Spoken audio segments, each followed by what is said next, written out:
Namaste, Acharya ji. So, my question is regarding the mental pressure which students are facing nowadays in colleges and other educational institutions, due to which they take harsh steps such as suicides and etc. We all know about. And nowadays, these things have become common even in top institutes like IITs. Like this year in IIT Kharagpur itself, there have been 5 cases of suicides. So, like, what are your thoughts on this, and how can we not go in that bubble where we are so pressurized? High pressure is not a problem if there is a purpose deep enough. So if you say it's because of the high pressure environment in IITs and other places that kids are very, very tragically choosing to end their lives, you're seeing only half the picture. It's not just about high pressure. Somebody who clears the JEE or some other entrance examination is kind of used to high pressure. Else, he wouldn't have made it to the campus. Pressure alone is not the problem. Pressure alone is not the problem, no. But it's a very deadly situation when an extreme pressure meets extreme purposelessness. Then one is being forced to achieve and there is no love. One doesn't want to achieve, but there is a lot of pressure from the environment. And it's not merely from the environment, because one has internalized the pressure now. So the pressure arises from within as well. Others' expectations have been soaked in. So they look like our own expectations. So there is pressure then both from the outside and the inside. And they are telling you, get this done. CGPA 9, best placement, this, that, everything.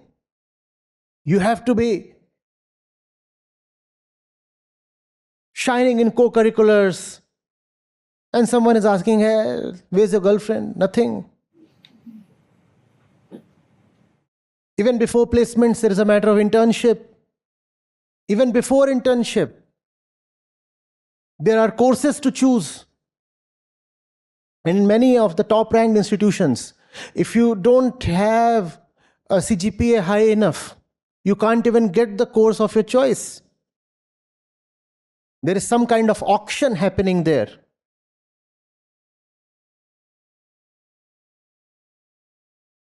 So there is tremendous pressure from outside and within, so much pressure and no purpose. Nothing that you can love, and therefore nothing you can live for. You get this?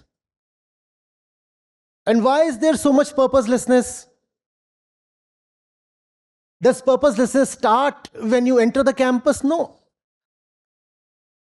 The very system is designed to rob you from having any innate heartful purpose of your own. And how is that done?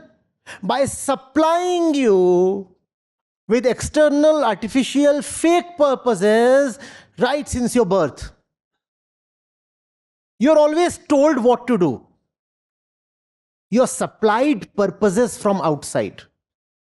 Do this for that, do this for that, do this for that. There is no love in all this.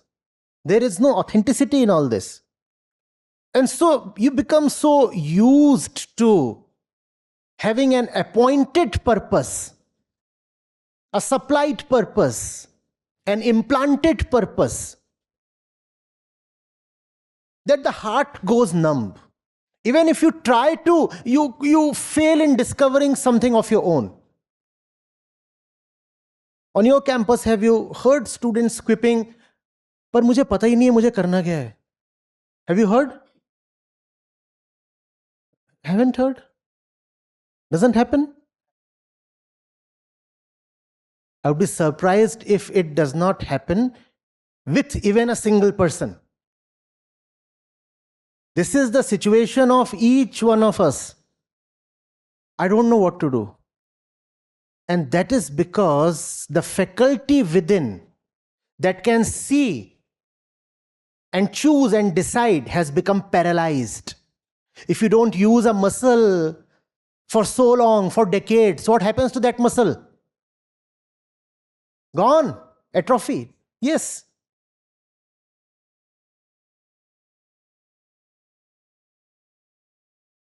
We are beings of clarity and love.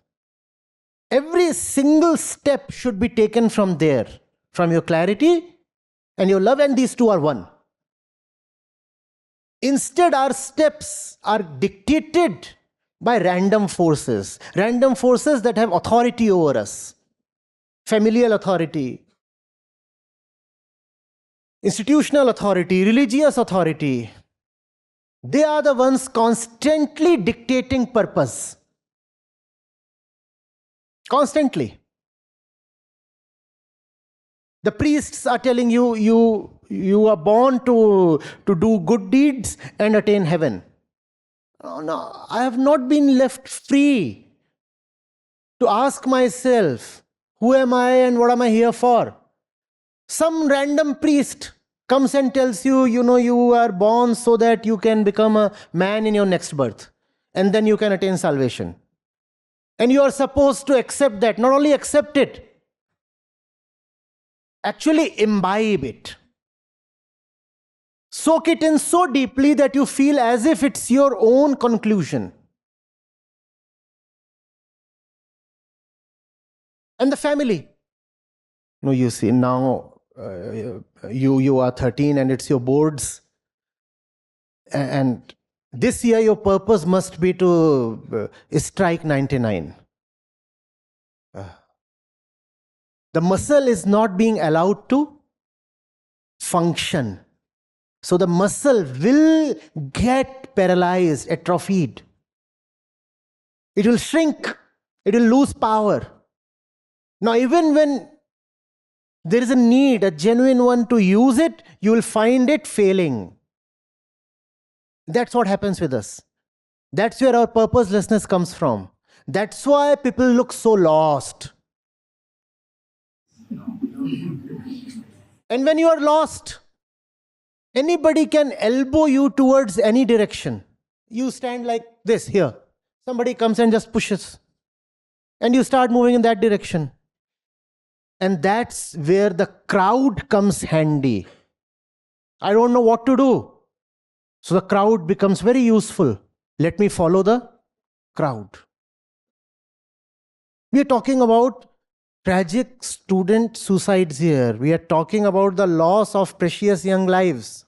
Please see where that is coming from. The process starts right from the moment of birth.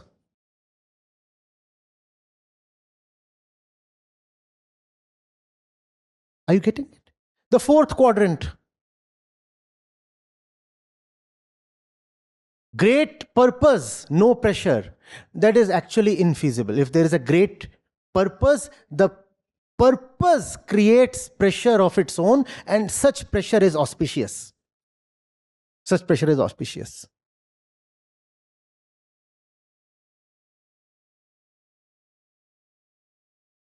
Yes, you have intellect, but that won't suffice. No. Intellect is just like this arm. It's a physical thing.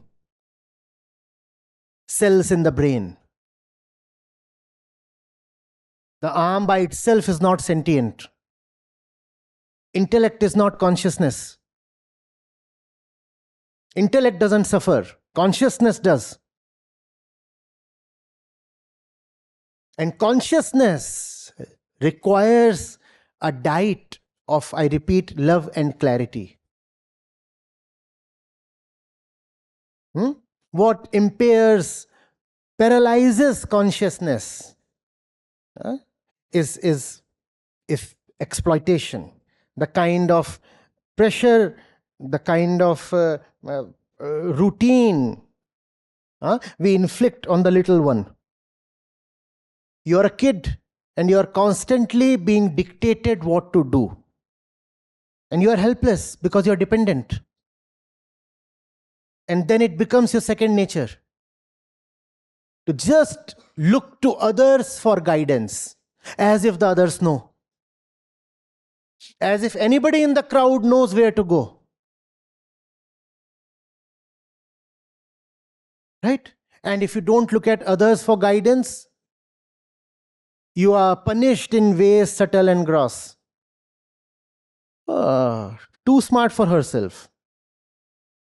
This chap is playing too rebellious. Something ought to be done. Let's show him his place. Are you getting it? The fellow says, why must I live? If living means toiling for some faceless master, what an indignity. I am being told to work hard, but not for myself, because the goal foisted on me is not my own. So like a slave, I am being told to slog for something I don't really care for. I don't love mechanical engineering, full stop. But I'm being told to get a 9 CGPA.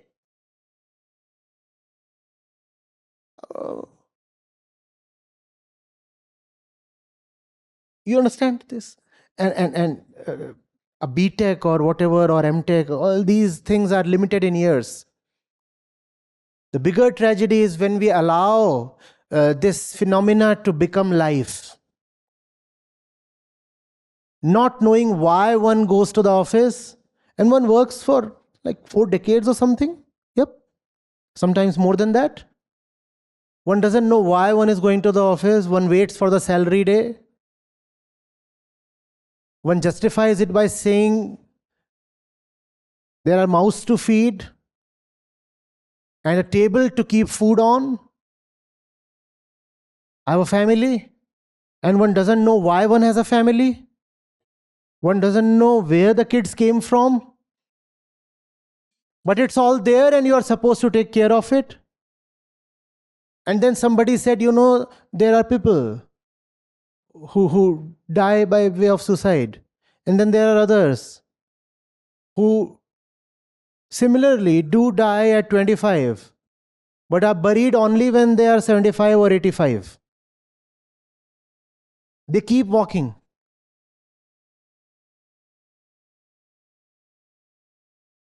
It does appear they are still alive, but they are gone, finished. Purposeless, meaningless lives. Why even call them alive?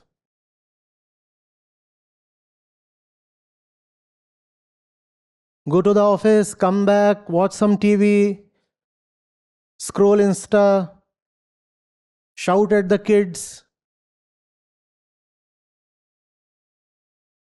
the bed, sex, random boredom, snore away, the alarm rings, get up again, the same pathetic, dirty, boring routine.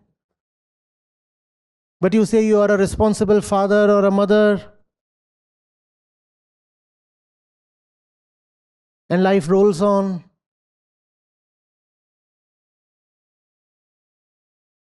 Is this what you are setting yourself up for? Very, very scary silence.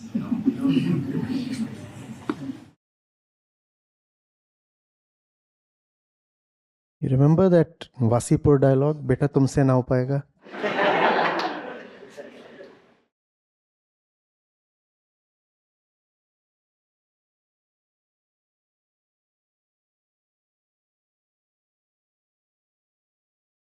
There has to be a resounding no, not necessarily in this hall, but to all those who attempt imposing themselves on your life.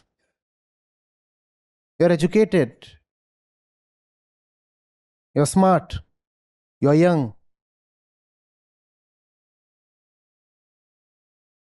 No must be the first word in your dictionary. Life dictionary. No. The default is no. Now convince me to extract a yes. The default would always be no. But I would say, wouldn't it be a difficult road to take? Saying no to Difficulty and ease are all relative terms. Very relative. Very relative. Please pick this book. No, continue sitting. Pick this book. Please, please pick this book. Continue sitting. Pick this book. Please. I can't. Difficult. Efforts needs to be No, done. no, you don't need to make efforts. You need to leave your position. Yeah. Leave your position and pick it up. So easy. So easy. So easy. Difficulty is only when you want to preserve your position. That is the ego. Your position is your ego. Your location, your situation, your coordinates. I don't want to leave who I am, where I am, and then I want to attempt something beautiful, something necessary. It won't get done. It won't happen, and you will call it difficult. That's why it didn't happen. It wasn't difficult. You didn't have enough love. When you have love, you're ready to leave your position. And that love can come only from clarity. We are not talking of desire here. We are talking of clarity here.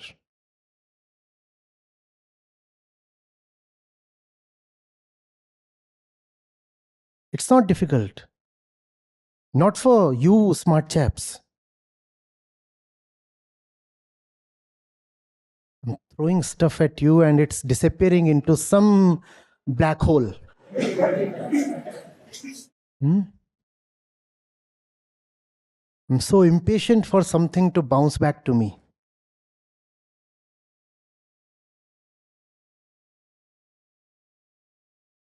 We are young, are we not? Yeah, yeah, yeah.